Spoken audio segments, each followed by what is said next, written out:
Firstly, parents must admonish their children to be attentive listeners to godly parental instruction, guidance, and warning. Turuan natin silang makinig.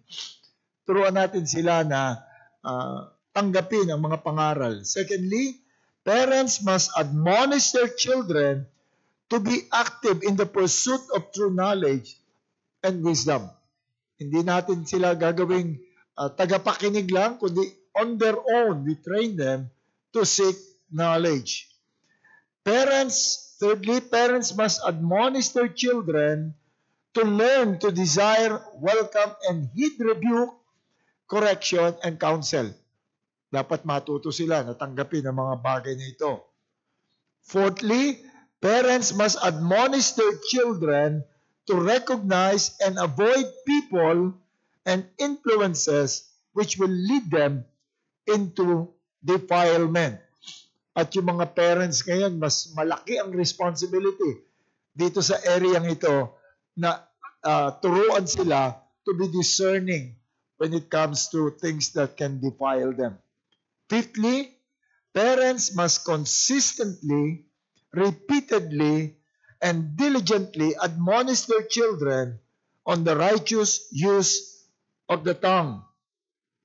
Sixthly, parents must continually admonish our children to avoid laziness and its horrible fruit and cultivate diligence and industry with their blessed reward. 7, parents must admonish their children to seek to attain the moral nobility of controlling their own spirit. And under that topic, inisa-isa natin yung mga area where the control of the spirit is yung kitang-kita na kailangan kontrolin natin ating spirit in the area of anger, of the use of the tongue, yung ating area of food, at itong iba pang mga area na dapat ay ituro natin sa mga anak natin to control their spirit. And 8, parents must continually exhort their children to a life of integrity and uprightness while continually emphasizing to them the benefit of such in life. Na mahalaga, hindi tayo nabubuhay sa ating mundong ito na wala lang pakialam kung ano tayo. And also, with regards to relationship to God, we must train our children to maintain their integrity, to maintain a clear conscience. 9,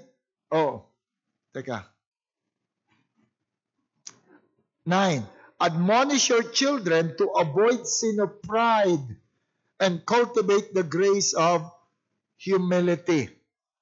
10, parents must continually exhort their children to a life of integrity and uprightness, skip ko pala, no? While continually emphasizing to them the benefit of such life. And 11, do not deprive your children of the manifold benefit of biblical memorization and catechetical instruction. It's isang bagay na let me make again a strong reminder. Pagkatapos ba nating pag-aralan ito, nagkaroon ng pagbabago sa buhay at sa patakaran ng mga magulang. Yung bang mga hindi pa nagsisimula ng catechism ay nagsimula na. At yung mga wala pang catechism sa material sa bahay, meron na ba kayo ngayon? Meron bang nabago? Because I believe in the worsening situation of our time, napakahalaga na punuin ang isip at puso ng mga bata nito mga bagay na tungkol sa ating Panginoon para meron silang a ready defense against yung mga kasamaan na nangyayari sa ating paligid. Nakabili na ba kayo? O even on your own, nakabili na ba kayo ng catechism? I'm almost tempted to say, kung sasabihin niyo wala sa budget niyo, I'll pay para doon. Hindi ko kailangan magbayad ng malaki. Lalo, ipopost ko lang naman sa internet. Meron na kayong, it's readily available. Yan ang isang palatandaan if we are taking seriously itong mga admonition na ating naririnig. And 12, do not fail to impart upon our children a biblical, ito pala yung ating pag-aaralan ngayon, yung 12, do not fail to impart upon our children a biblical view of the stewardship of the bodily health. In other words, teach your children to maintain or to take care of their health. It's a responsibility of parents. Lalo na sa ating panahon that many things are destroying the health of men, of our children. Kaya't napakahalaga ito. So do not fail to impart upon them. Do not let them grow and enter society on their own without the knowledge on how to take care of their body and to know what can destroy their body. Now, hindi naman, iniwasan naman natin na ito ay mauwi doon sa worship of the body. Ito naman yung another extreme. Yung sobrang worship ng body na talagang lahat ay gagawin. Makikita mo yung mga kalalakihan na invento na nga yung term na metrosexual. Hindi lang inaayos yung kanilang mga muscles, kung hindi pati yung kanilang mukha, mga lalaking muscular pero may naglalagay ng foundation, nag-spend ng time sa mga dermatological clinics and so on and so forth. Yung mga lalaking ayaw maarawan at yung mga kababaihan naman na para bang the only thing that matters in the world is a well-shaped body at skin na maayos. Merong isang commercial na Chinese commercial. Yung it's a funny commercial na napanood ko. Ang senaryo, yung tatay niya nadagan na ng malaking bato. Malaking bato nakadagan sa tatay niya. Tapos umiiyak siya, hindi niya matanggal. Sabi niya ganyan nanalangin ngayon siya sa kanilang gods of course na magpakita ka, sabi niya sa kanilang Panginoon, at tulungan mo ko kahit isang beses lang, itong isa lang na to. And then there is a figure of supposedly their God that appeared at ang sabi ng God niya, okay, I'm answering your prayer. I will grant you one wish, just one wish. What would that be? Sabi ng tatay niya nakadagan, oh, I'm saved. Sabi ng babae, I want to have a skin of an infant that I would have for the rest of my life. Tapos commercial pala yun na kung ikaw ginagamit mo itong perfume, itong bagay na to, you don't have to sacrifice the life of your father. That may be a joke, pero marami talaga ang mga ganon. Sabi ni Jowas na involved siya noon sa yung mga fashion model, ang picture taking. Sabi niya, never na niyang kukunin yun. Dahil nakita niya yung mga lalaki pagka during their time, wala nang ginawa ko sa harap ng mirror, tignan yung kanilang mga makeup. At that's not what the Bible is saying. When it said that we should take care of our bodies, not to worship our body. For one thing, yung body natin mawawala yan. Sabi ni Paul kay Timothy, sabi ni Paul kay Timothy na not kay Timothy, ang sabi ng ating Panginoon na huwag tayong maging concerned doon lamang sa bagay na nakasisira ng ating katawan. But bagkus tayo ay maging concerned sa mga bagay sa nakakasira ng katawan, that we should fear Him who can destroy both the body and the spirit. Lilipas yung ating yung ating katawan, kahit gaano ka kaganda, kahit gaano ka kakinis ang mukha mo, papangit ka rin. I guarantee you. Papangit tayong lahat habang tayo ay tumatanda. So that's one thing that we should also avoid. But when we say taking care of the body, ang tinutukoy natin is the biblical and godly reasons why we should take care of our body. And there are at least 3 pillars that where this responsibility is standing on. When we think of taking care of our body, we should think of these 3 reasons, 3 pillars that if you profess to love God and believe in God, we should take these 3 pillars seriously. One of these pillars is, as expected, the 6th commandment. The 6th commandment. What is the 6th commandment, by the way? You shall not kill. You shall not murder. But Catechism explains the meaning of the 6th commandment. In question 67, we read, what is the 6th commandment? And the answer is, the 6th commandment is, you shall not murder.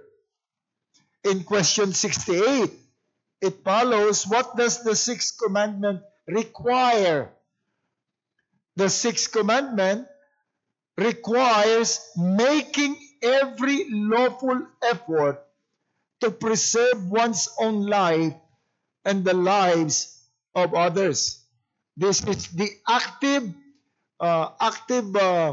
obedience to the 6th commandment, is to do all efforts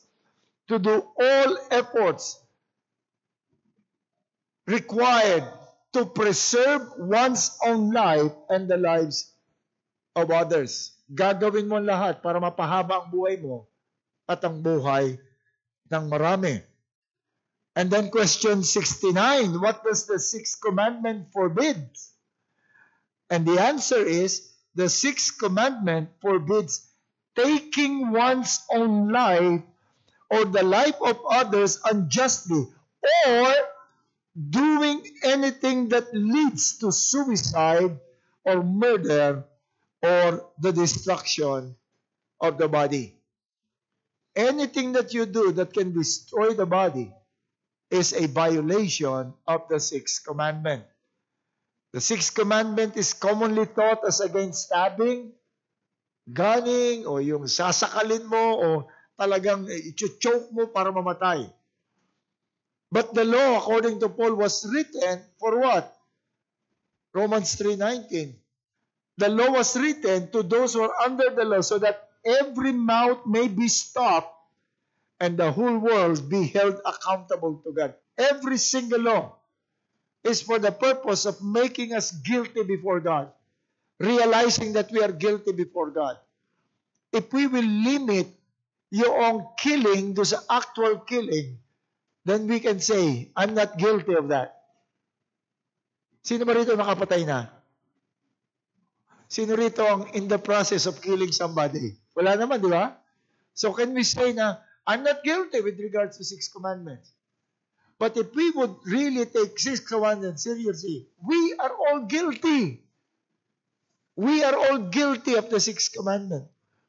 We have done things that may destroy our body or the body of others, especially yung ating mga anak. And we have not done everything to preserve the body and even the body of those placed under us. Second pillar is the example of Jesus Christ. The example of Jesus Christ. We read in Luke 2:52, and Jesus increased in wisdom and in stature and in favor with God and man. He increased in wisdom and in stature and in favor of God and man. The word stature, ito dinidescribe nito yung development ni Christ. The word stature can be translated as age. In many instances, tinranslate ito as age. Pag sinabing increase in stature, simply means growing old. But also, it is used to describe bodily build. So, increase in stature is the building of the body. This is how it was used in Luke 19:3. And he was seeking Jesus, who Jesus was, but on account of the crowd, He could not because he was small stature. Si Nicodemus ito. Gusto niya makalapit kay Jesus, pero hindi siya makalapit dahil natatakpan siya ng crowd because he was of a small stature. So, definitely, hindi age ang pinag-usapan dito. Kaya nga sumampa siya ron sa sycamore, ibig sabihin, hindi pa siya talaga matanda na. So, itong team nag-usapan dito ay yung kanyang build, yung kanyang height. Again, in Ephesians 4, verse 13, until we all attain to the unity of the faith and to the knowledge of the Son of God, to mature manhood, to the measure of the stature of the fullness of Christ. It could not mean, when it's talking about the stature of Christ, it could not mean age. It could only mean yung kanyang talagang existence. So, and also the context favors bodily build as it is talking about the entire aspect of the development of Christ. Nandun yung intellectual, he grew in wisdom. Spiritual, he grew in favor with God. And social, he grew in favor with man. Isama mo yung stature, that is physical. So Christ demonstrated the kind of growth that we should all experience. It would be out of place to include the age. Parang sinabing Jesus Christ grew intellectually, he grew socially, and also he grew older. That would be redundant. Hindi kung yung stature. So it means si Christ, inalagaan niya yung katawan niya, na-develop siya, he became stronger. Yung mga picture ni Christ na maputla at swabing-swabe kumilos na laging the way it is being portrayed in Hollywood and in many instances, forget about that kind of a picture of Christ. Si Christ was a hard-working man, muscular, puro kalyo ang kamay. I could even imagine ang mga marks ng mga scars niya from carpentry, yung kanyang paglalakad and all. So, Jesus Christ is our example. Bakit kailangan ni Christ ng ganong katawan? Considering what He came here to do. Imagine niyo yung dadaanan niya, yung tediousness ng kanyang ministry. Maglalakad ng malayo, yun lang last, niya, di ba? Uuwi siya punta siya ron doon siya sa Jerusalem. Pagkatapos, aakyat uli sa bundok during the night dahil gusto na siyang patayin. Tapos bababa uli sa Jerusalem. Pabalik-balik siya ron. Kaya nga nagutom siya at nakita niya yung fig tree na gusto niyang kumain. How tedious yung ministry na dadaanan niya. Yung hardship that he was to go through. He experienced hunger. Sabi niya, the Son of Man has nowhere to lay his head. You will understand yung need niya ng strong body. Pinarusahan siyang magdamag, tapos pinasan pa niya yung kanyang krus hanggang dun sa Golgotha. Tapos nakabitin siya rin sa krus ng Kalbaryo until he died. And you would understand why Jesus Christ needed to take care of his body. Ganon din tayo. If we want to serve God, if we want to serve Christ, we should take care of our body. If we want our children to be an active servant of Jesus, of the Lord, you must teach them to take care of their body. Itong pangunahing instruction sa amin in the academy about taking care of the body. Kaya laging binabanggit sa amin yung si Robert McShane, who said that God gave me a horse and a message to deliver. Alas, I killed the horse and I cannot deliver the message. He was 27, I think, when he died. But good for him, namatay siya dahil hindi siya kumain ng mga excess na pagkain, hindi siya na-deprive ng tulog, namatay siya dahil inabuso niya sa ministry yung kanyang katawan. Si Spurgeon, ang sabi ni Spurgeon, a minister's body is a vessel for the Holy Spirit, and it should be kept in good condition to serve God effectively. At ilan pa niyang mga sinabi, sabi niya, we are in a certain sense our own tools and therefore must keep ourselves in order. Then he said, if I want to preach the gospel, I can only use my own voice. Therefore, I must train my vocal powers. We are the tool, the instrument of conveying the gospel. That's not to say that we ourselves are the good news. No, we are jars of clay bearing the treasure of the gospel. Kung magpapastor ka, tapos ilang hakbang mo lang, humihingal ka na, o kahit hindi ka magpapastor, kahit you want to be active in church, you want to join the fellowship of the church, pero hindi ka makatalo ng yung talon mo, mas mataas lang ng konti doon sa 1 peso coin, dahil hihingal ka na, then you're not obeying what God is saying. But ang major or the highest motive or the most important pillar of yung responsibility natin to take care of our body is the redemptive purpose of God. Why we were saved. 1 Corinthians 6:19-20 says, do you not know that your body is the temple of the Holy Spirit who is in you, whom you have from God, and you are not your own? For you were bought at a price. Therefore, glorify God in your body and in your spirit, which are God's. Our entire body, a person, is the property of God. But special mention, yung clearest to us, is our body.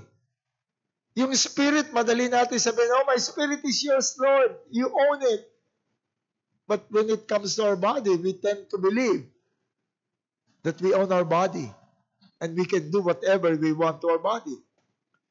By creation, we are already owned by God. And now here, by virtue of redemption, the more becomes firm the ownership of God of us, including and focus on our body. In other words, not to take care of the body is to squander what has been entrusted to you. If you will not take care of the body. If because of some personal, earthly reason, pinabayaan mo ang katawan mo, you're not being godly. Imaginein mo yung kapitbahay mo nagpalagay ng ulam sa inyo, sa refrigerator. Kapitbahay, nasira yung rep namin, pwede bang pakilagay muna ito sa refrigerator nyo? Sabi niya, oh sige, kinuha mo. Pag alis ng kapitbahay mo, binuksan mo, naku, yung paborito mong pagkain. Yung paborito mong pagkain at matagal mo nang hindi natitikman at gustong-gusto mo na uling kumain nun. Pero hindi sa iyo yung pinagkatiwalaan lang sa iyo. So the choice then is to violate the right of the owner and to satisfy my appetite. And guess what? Kung anong pinipili ng marami. The right of the owner of our body or the satisfaction of our own appetite. We'll go back to that when we get to the areas. So on these pillars stands our responsibility to impart to our children the biblical view of the stewardship of the bodies. Ano yung pillars na yon? First, ano?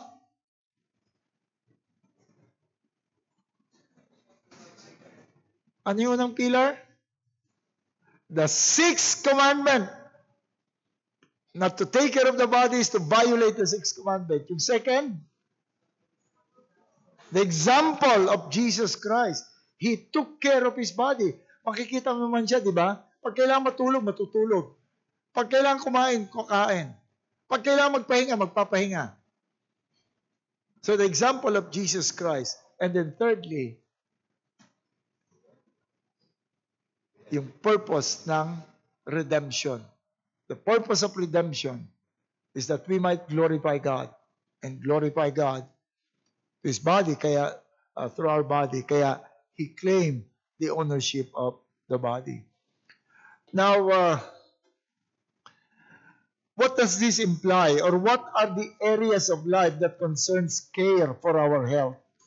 Ano yung mga area niyon? Si Pastor Martin, meron siyang 4, but yung huli, medyo hindi ako nag-agree sa kanya. Unang-una is diet, and then exercise, and then rest, and then medical management. Yung 4 na yan, ang area na i-exercise natin, yung pag-aalaga natin sa ating sarili. Unahin natin yung, na-discuss na natin to, kaya re-review na lang natin. Yung diet, na-discuss natin to under earlier topic of self-control. Let me just give a review. That God made clear that He is the Lord of every man, and that includes what we eat. From earliest creation, nilinaw ng Panginoon, you're not free to eat anything that you want. Binigay siya ng limit. You can only eat grains and fruit. And God said, I have given you every plant yielding seed that is on the face of the earth, and every tree with seed in its fruit. You shall have them for food. When they fell, at dinagdagan ng Panginoon ang diet, pinayagan ng pagkain ng later pa kay Noah, pero pinakita na yung use of the animal, and but to Noah ay muli niyang ipinakita that He is still the Lord of all. Sabi sa Genesis 9:3, every moving thing that lives shall be food for you. Dinagdagan yung diet. Dati salad lang. May steak na ngayon si Noah. Everything that moves, moving thing that lives shall be food for you. And as I gave you the green plants, I give you everything, but you shall not eat flesh with its life, that its blood. So, dati salad lang, dinagdagan ng steak, pero pera dinuguan. Hindi pwede.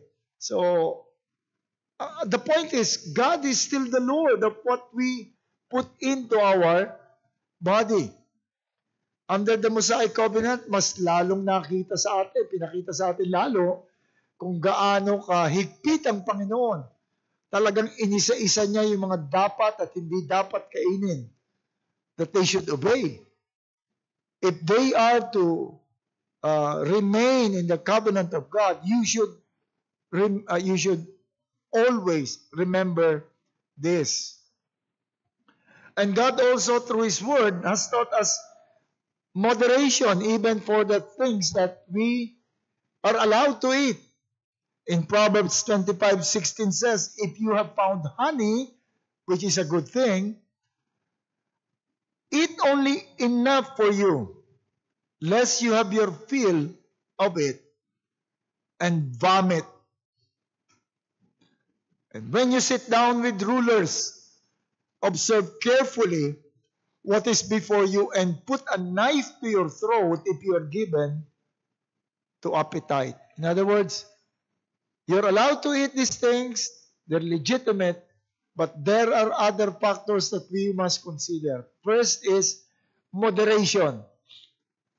Enough, just enough. And also, yung other factors like social factors and many other things na ating pag-aaralan. Although most passages speaking of self-control with food, the reason given are either social or spiritual, yet we now have enough data to know the health factors involved in food. This is just a matter of review. If you would remember, binasa ko noon yung cardiovascular disease. Noong 1974 is 6 death per 100,000 people. 6 per capita per 100,000. In 2024, it's 23 deaths per 100,000 per capita. Yung type 2 diabetes, around 150 cases per 100,000 in 1974. In 2024, it's 5,370 per 100,000. Yung obesity prevalence was about 1,000 cases per 100 in 1974. And in 2024 is 20,000 per 100,000. At pinroject pa yan nila ng 2074. Yung death ng 1974 ng cardiovascular, 6. 2024 is 23. In 2074, it would be 40,000 per capita.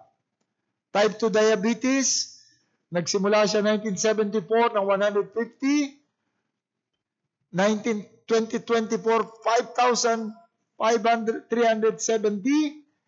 In 2074, it's 10,000 cases. Yung obesity ay dating 1,000 per capita, naging 20,000 per capita. In 2074, it would be 35,000 per capita. We must therefore teach our children to eat properly. Teach our children to eat properly. Merong area ng pagkain na dapat nating tignan. Ang una is the amount of food. Simple lang naman ang formula niyan eh. Calorie in, calorie out. Kapag yung calorie in intake mo ay sobra, ano mangyayari doon? Kapag yung in-ingest mo ay sobra doon sa kaya mong i-burn, what would happen to the extra calorie? It would turn into blood sugar, and blood sugar will trigger your insulin to hide o i-keep muna yung extra sugar doon sa safekeeping, convert into fat. At ang area na pinakamadali na doon lagi dinadala ng ating katawan, yung mga extra, is the midsection. It's the midsection. It's the depository of too much intake that are not being burned. And yung alam natin dapat ito. So, yung time of yung time, critical din. Hindi lamang yung what we take, yung time ng pagkain. Our bodies have a set time in response to food. Meron tayong divided yung ating katawan. This is scientifically proven. Yung first stage natin is the ingestion. And then we come to the absorption. What we have ingested will be processed by the body to be used. And yung huli is the cleansing. It's the cleansing. Kapag violate mo yun, yung mga Pilipino, ang problema ng mga Pilipino, laging busog. Lagi tayong busog. Ang dami nating meals. Tayong pinakamaraming meals. Ilan? Meron tayong breakfast, mid-snack, mga 10 o'clock. Tapos may snack pa tayo ng 12. May lunch tayo ng 12. Tapos may 3 o'clock na snack. Meron tayong dinner. May midnight snack pa. So, hindi na nakakapag-process yung katawan ng cleansing at curing. Kaya ano ang laging sakit ng mga Pilipino? It's either yung pancreas, fatty liver, o yung gallbladder. Yan ang nakikita natin. So yan po yung tinitingnan natin. If we are to teach our children about taking care of their body, yung mismong food, doon tayo isang area na titingin. But secondly, not only with regards to food, ano pang area ang titingnan natin? Exercise. Exercise.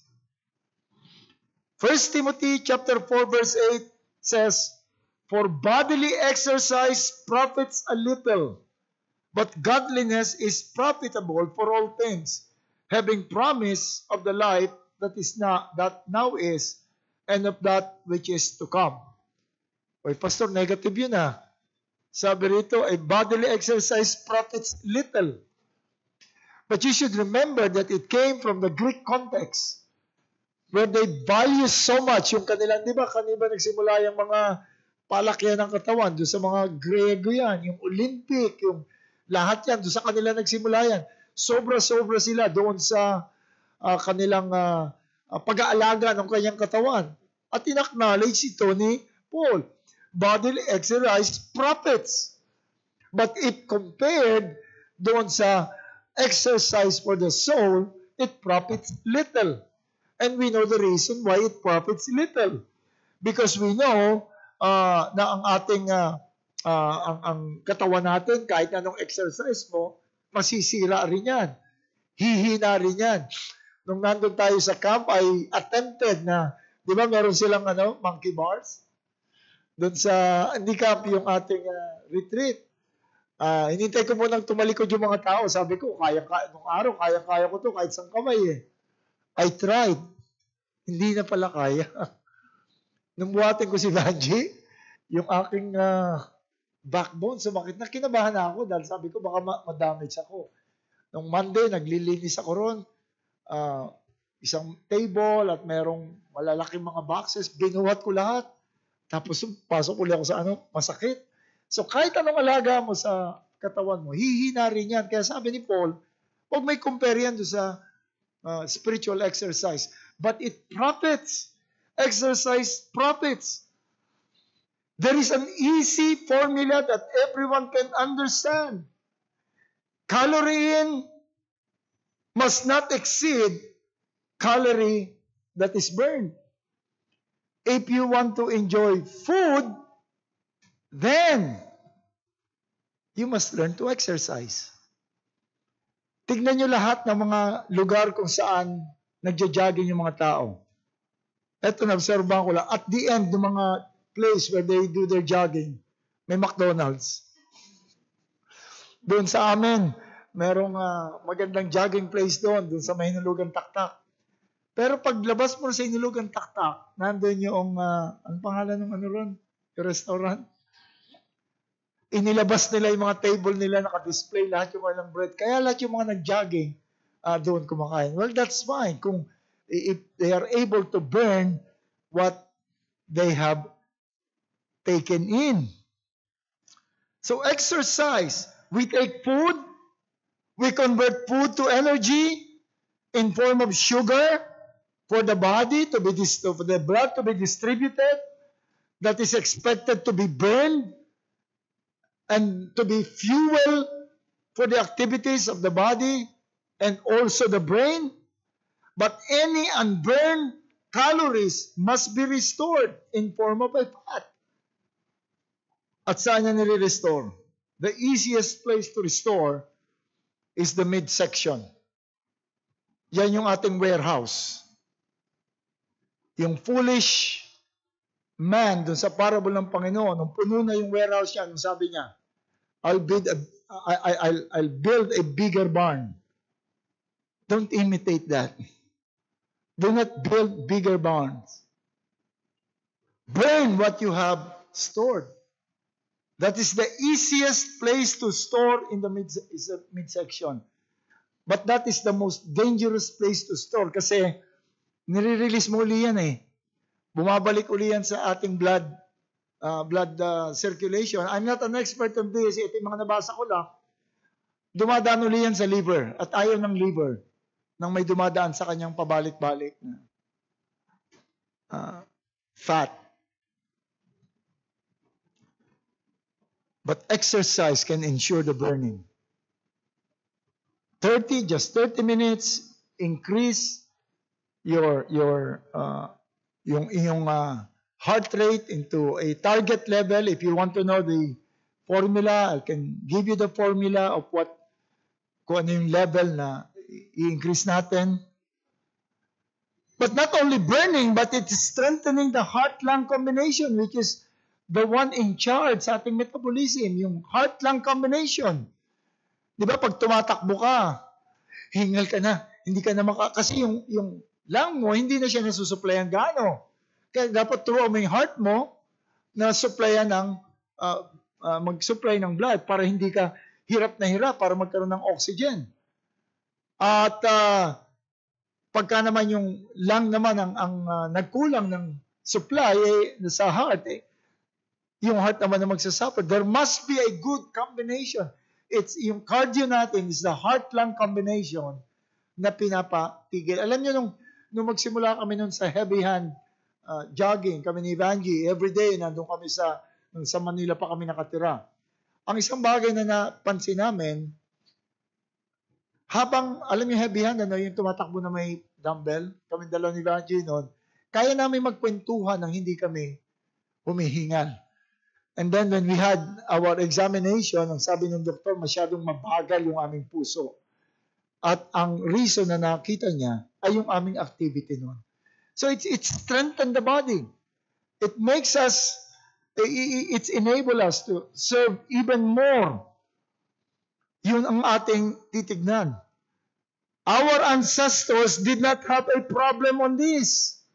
Hindi wala silang problem sa exercise dahil the entire day was exercise for them. They work throughout the day and they eat only one meal. That is only sa gabi lang. They eat only one meal. They work all day. What about us? Balance ba yung intake natin from the exercise of burning? Do not pass this on to your children. Do not pass this on to your children. Lalo na kung, imagine niyo kung pinabayaan natin ang ating katawan, pag mahina na tayo, sino mag-aalaga sa atin? So it's not only concerning us. Sino mag-aalaga sa atin? Yung anak natin. Paano kung mahina rin yung anak natin? Wala na.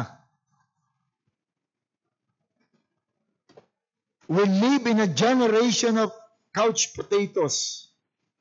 Or better yet, mouse potatoes. Generation of yung mga office workers, yung mga mga sa computer, yung mga BPO, mga gamers. Ang pinakamabigat na minumove nila yung kanilang mouse. No exercise. At the only iron that they lift is spoon and fork. Wala nang iba. So, huwag nating ipasa ito sa generation ng ating mga anak. Let us teach them to take care of their body and let us be good examples to them. Be able to say, son, sweetheart, look at me. How I discipline my body. Parents must be able to say this to their children and to their children's children. Look at me. And then thirdly, sleep. God has designed us and designed the world for a cycle of work and sleep.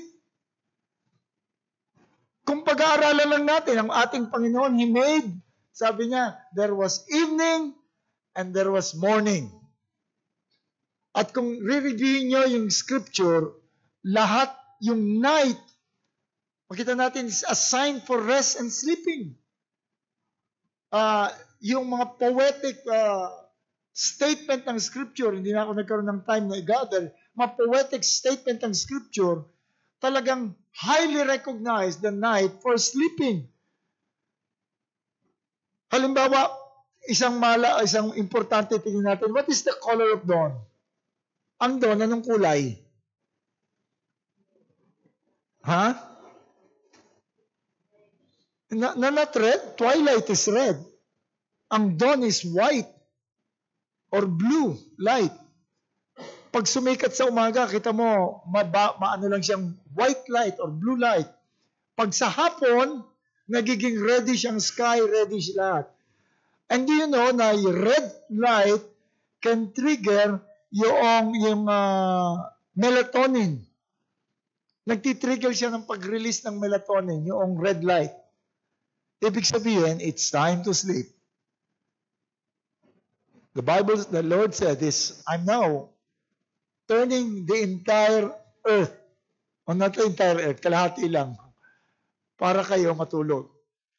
At sa umaga, nagiging pagsikat ng araw is white, because white triggers the production of adrenaline, which is the wake-up and activity hormone.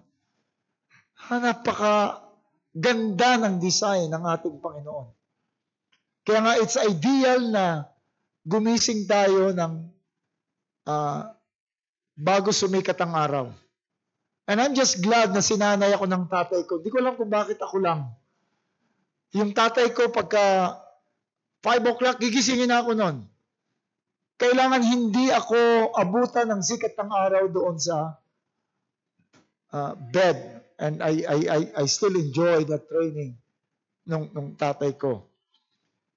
1 hour before yung ating usual wake up natin, kung tayo ay gumigising ng 4, pagdating ng 5 o'clock, magsisimula ka ng mag-produce ng adrenaline para pagising mo, meron ka ng energy.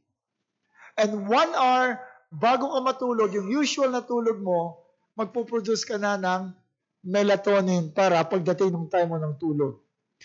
Kapag nilampasan mo yung production na yun, titigil yun, kaya hindi ka na makatulog.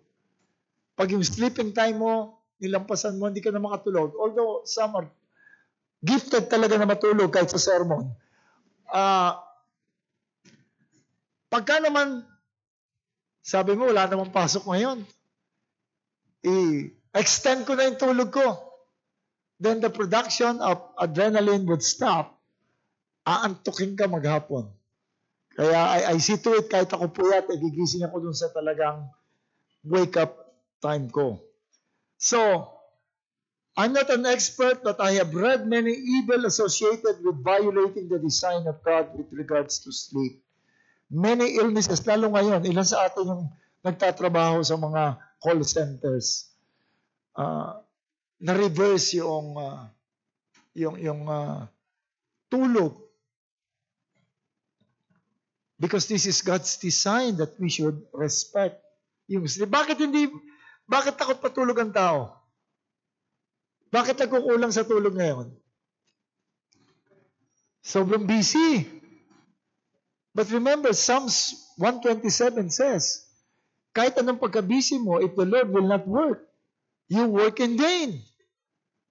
And have you forgotten what Psalm 127 said? That God can even feed you in sleep. If we would only trust God, and I'm talking to myself also, if you can only trust God. I remember yung isang story ni Spurgeon. Napag-aralan na niya lahat yung passage, wala siyang makitang message. Iba kasi yung naintindihan mo na yung passage, saka yung makabuo ka ng message. Wala siyang makitang message. Nagsabi siya rin sa asawa niya, what's the name of ng asawa niya na? Susana ba? Yung asawa ni Spurgeon, Susana yata. Nagsabi siya na, I cannot make this into a sermon. Ang sabi ng babae sa kanya, you should sleep. You should sleep and rest and trust God. You already know the passage. Sabi niya, I cannot do that. Sabi niya, Mapapahiya ako bukas at wala ako papakain. Sabi niya, just trust God. Obey God. So, ginawa ni Spurgeon, okay. Sinunod niya, nag-pray siya at natulog siya. Maya-maya, nung midnight, nagsasalita siya sa dream niya. Kaya yung asawa niya, kumuha ng papel at sinulat niya lahat yung sinasabi ni Spurgeon tungkol sa passage na yun. Nung pagising niya, sabi ni Spurgeon, nag-oversleep. Sabi niya, I oversleep. Lalo na kung walang chance. No. Meron kang chance. Binigay sa kanya outtime. Where did you get this? You preach that in your sleep. You know, it happened to me many times. Although hindi ganun ka-dramatic, but it happened to me many times. I retired, Lord, I have done all my best. I cannot make, pero yung pa yung mga messages na talagang touch the hearts of many. Now, that's just an example. If we would only trust God, ang masama kung napupuyat ka dahil sa gaming, dahil sa movie marathon, it's not only that you violated the pattern of God, but you wasted your precious time, hindi mo binigyan ng pagpapahalaga yung iyong katawan. And then, we come doon sa fourth na responsibility, medical care. Medical care. Although, mahirap ako magsalita dito kasi meron akong ibang conviction about taking care of our bodies. Akala nila, hindi ako nagpapadoktor, hindi ako mainom ng gamot, pinababayan ko. No, I've been reading and searching and ginagawa ko yung mga dapat talaga na gawin. So all I can say, when it comes to medical care, that we should not ignore any illness. That we should do what we believe to be the best for us. We should never ignore na okay lang yan. Akala minsan ng wife ko, ng mga anak ko, nagpapabaya ko sa katawan. No, I know kung ano ang dapat kong gawin. Magkaiba lang tayo ng conviction siguro when it comes to medical care. I really, ayoko talaga ng synthetic medicine. So, ito yung dapat natin gawin. In the area of sleep, diet, rest, ano ba isa? Exercise and medical care. Yung future ng ating mga anak, yung haharapin nilang klase ng mundo, mas lalo nilang kailangan itong ganitong klase ng pagtuturo. Merong isang animation movie, yung naka-ano na lang silang lahat, naka-wheelchair na lang lahat. Ano yun? Wall-E. Malapit na tayo doon. Kung evolution nga, totoo. Kung evolution, totoo, yung mga daliri natin ang humahaba na dahil yun ang laging ginagamit. Mga kapatid, if we want to serve God and face the difficulties in serving God, take care of your body. If you want your children to really have a complete concept of holiness, teach them to take care of their body and be examples to them. Napakalaking factor ng example ng magulang para sa pag-aalaga ng ating katawan. Okay? With that, we ran out of time. In fact, nag-exceed tayo. Let us come to the Lord in prayer. O aming Panginoon, salamat po sa iyong paggawa sa amin that you have given us a well-functioning body with the right parts on the right place and the right functions, that in its entirety, as each part does its work, we can see, Lord, health and strength and the ability to serve you. Lord, we pray that we would learn to see as our responsibility to take care of the body, and that we also see as our responsibility to teach our children likewise to take care of our body. May you bless this, Lord, to your glory. In Christ's name, amen.